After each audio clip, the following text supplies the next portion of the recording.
to kind of address the current situation. Your university has issued a statement. We will follow those protocols. There's not a whole lot I can talk about.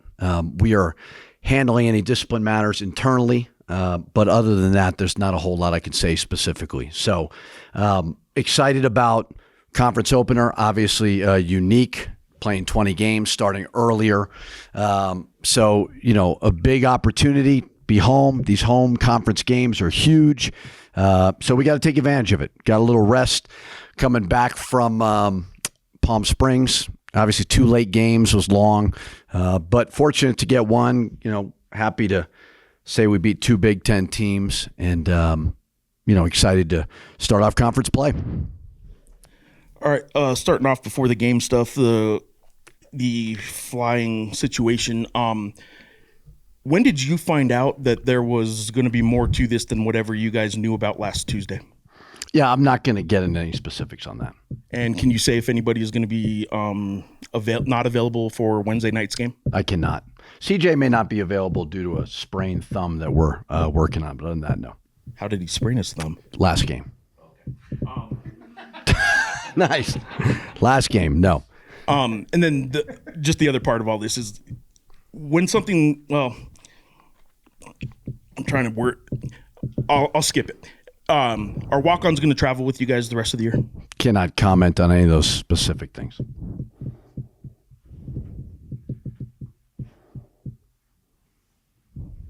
Coach, the fact that it's this early, does it still set the tone for the conference season? Well, it's weird. I was used to it in the Big Ten. We did it. We had an early December game, and that was definitely an adjustment at the time. I think we had just switched to 20 games late. I don't know if 20 games is the answer or not. We did 18 last year and got 6 teams in the NCAA tournament. I think we all thought it was a good idea at the start, and then as it unfolded, we were like, oh, maybe it's not a great idea. But, you can't go back now on it. So, our guys, it is weird. I mean, holidays, and, you're so used to January league games, but it is what it is. So, it's everybody, all these teams are trying to win a championship. And so, obviously, this is a regular season game, and we've got to do our very, very best to take advantage of a great opportunity.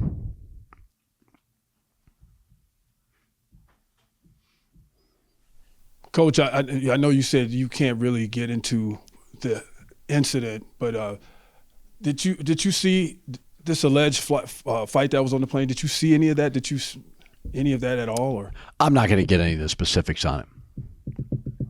And about San Jose State, it's always good to get off to a great start to start conference season. How do you feel like your guys are playing heading into that part of the schedule? I thought we played really well. Even in Arizona State. Arizona State's very, very talented.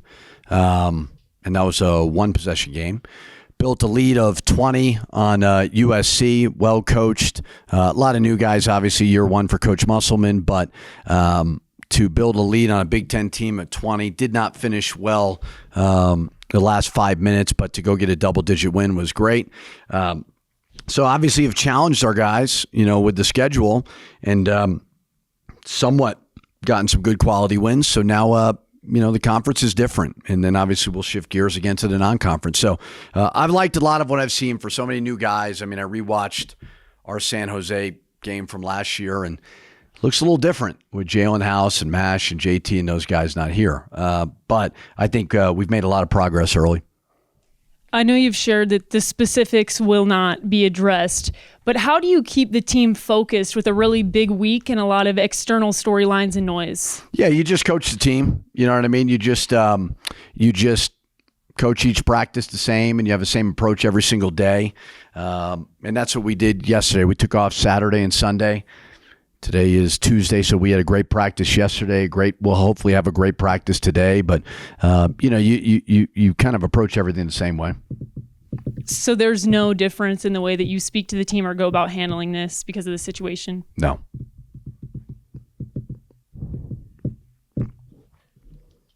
At Minnesota, you didn't have to deal with this because you're a Big Ten school there. But your month of November here, New Mexico's never even done before in terms of the miles flown. More miles flown. You guys did 4 games against power conference teams away from the pit, all in response, I assume, to NCAA selection committee comments last year. Are you guys tired, though? I mean, after November, you guys usually probably aren't this battle tested. Are you guys tired? Yeah, I mean, it's a good question. I think when you can't predict your conference, especially now with the portal. And you're looking at, I mean, I look at San Jose. I mean, they have a guy who went to SMU. He had a guy who went to Loyola, had a guy who was starting for Boise. I feel like I'm missing somebody, but Utah State. No.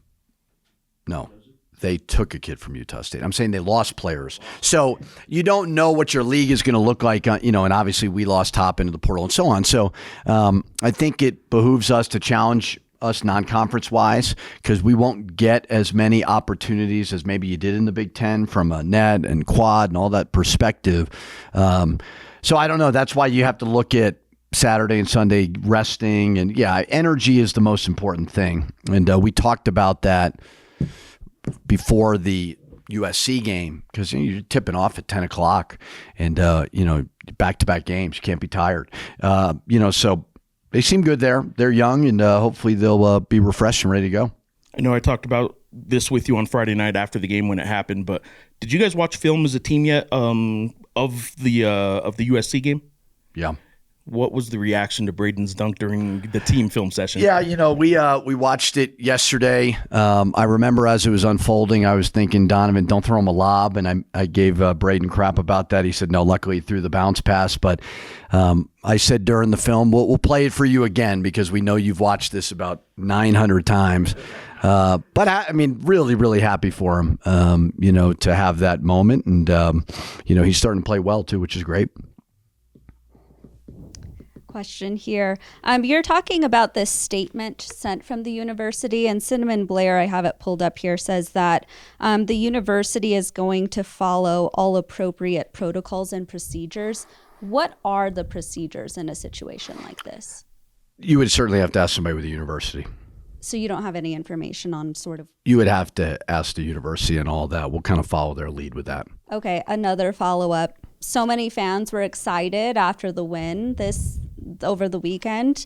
They're seeing the news headlines and maybe they're feeling disgruntled. What do you say to that UNM fan who's like, hey, what's going on here? It's as I said before, we're handling things as a basketball program internally, and we're following the university's protocols, and that's, where we'll leave it at that.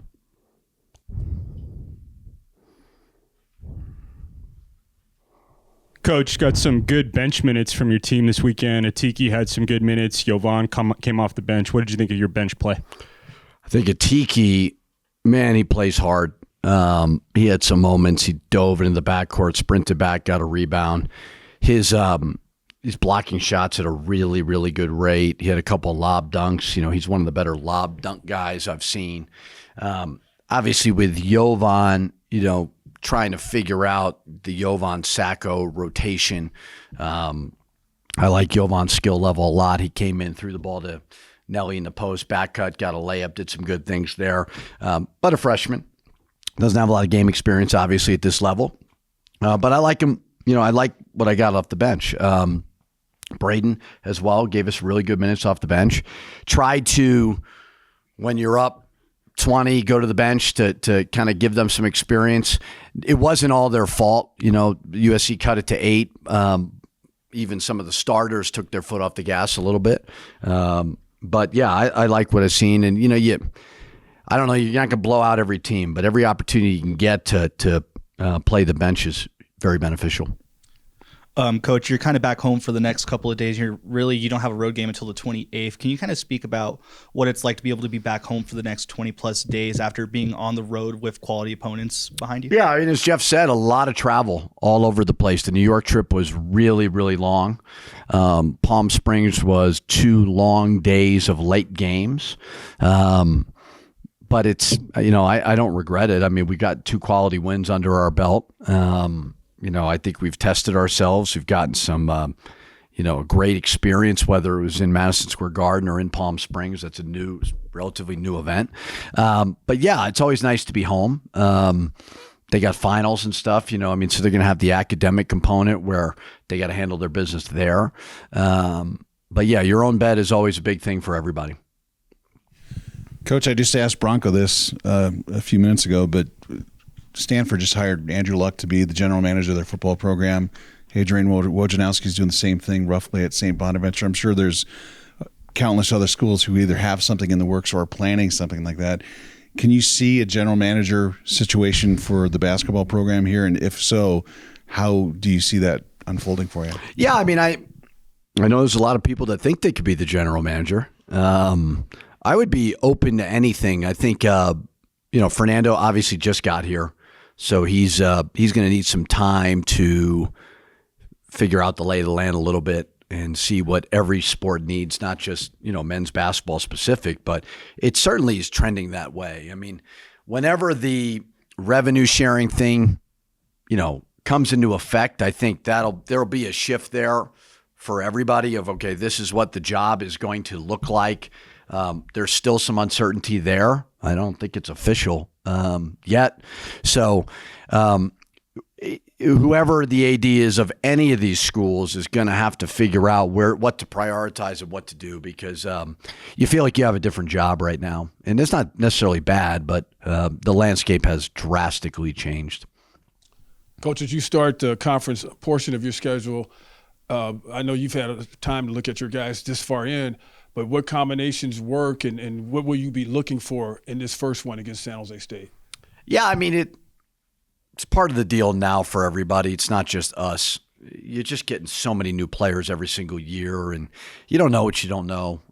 Even for transfers who, Phillip didn't play a lot his first 2 years. Atiki didn't play a whole lot. Sacco didn't play a whole lot. So although they may be older, they don't have the experience, especially not with us.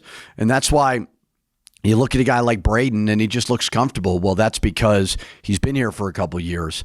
So that's the benefit of staying at a place. Not to say that it's always the case. There's, different situations for everything. So the biggest thing we're looking for is just to go compete at a high level and see if we can go get a league win and start off 1-0.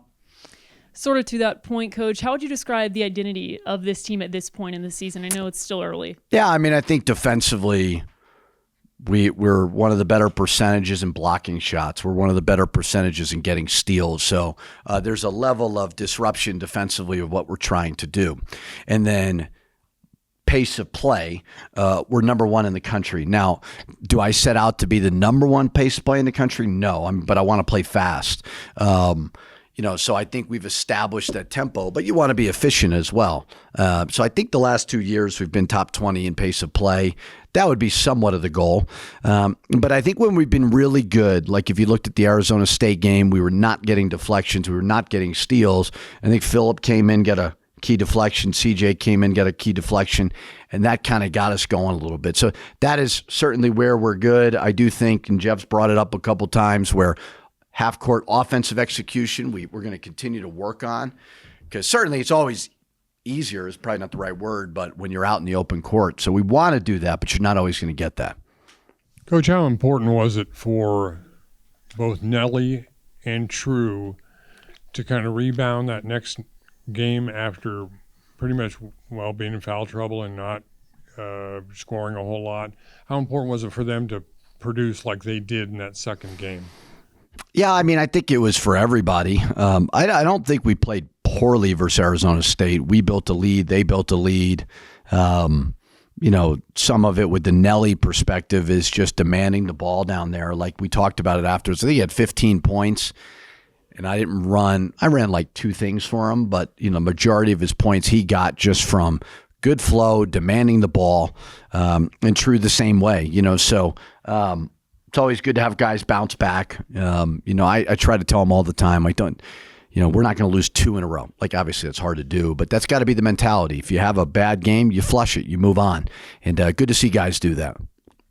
You just addressed Nelly, but I was going to ask you where you kind of stand with Nelly. I know how much he's doing defensively, but offensively overall hasn't really done lately what he did early in the season, and where do you stand with, is it him? Is it the team that needs to get him? Yeah, I think it's a little bit of both. I think sometimes it's just the fundamentals of him posting up, demanding the ball. Sometimes our guys are missing him. So I think it's all connected, and so, I mean, Nelly was great early, tailed off a little bit. Was that him? Was it the other guys? I think it's a combination of both, but I thought he bounced back very well the last game, and, it's a big senior year for him, and we want him to average a double-double. We want him to be an all-conference guy. But he's going to be the number one guy in everybody's scouting report, too, from the front court perspective. And I'll just finish off with Donovan still doing what he's doing. He was probably the best player on the court in Palm Springs or in Palm Desert. Is Donovan playing the way you want him to on both ends of the court? I know offensively he has the assists. He's still the only player in the country, I think, Steve, the 18 and 8. Anyways, is Donovan where you want him to be right now, or what does he need? Yeah, I think the biggest side is not the offense; it's the defensive side of it. Rebounding the ball. I want to say last game he had 6, or was that the game before? I don't remember. Yeah, so 6 rebounds last game was great.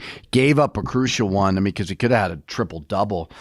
He's 4 off, obviously, but more than anything with Donovan, I think the offensive side of it, phenomenal passer, as good as it gets in a ball screen, great at finishing at the rim.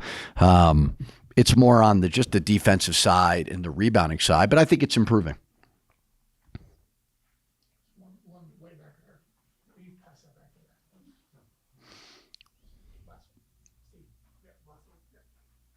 With the portal being like it is, and things changing every year, how much has San Jose State changed?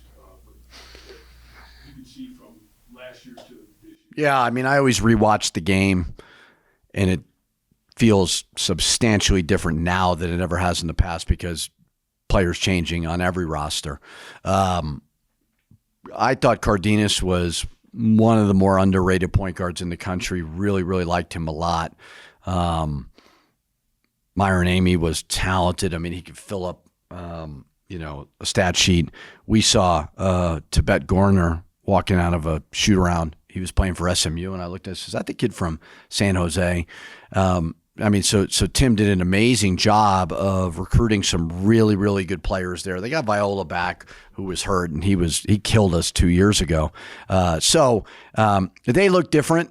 I think Coach Miles is working really, really hard to figure out ways to retain these guys because they were good last year, and they're winning 3. They've won 3 in a row right now, and he's a terrific coach, runs a great program.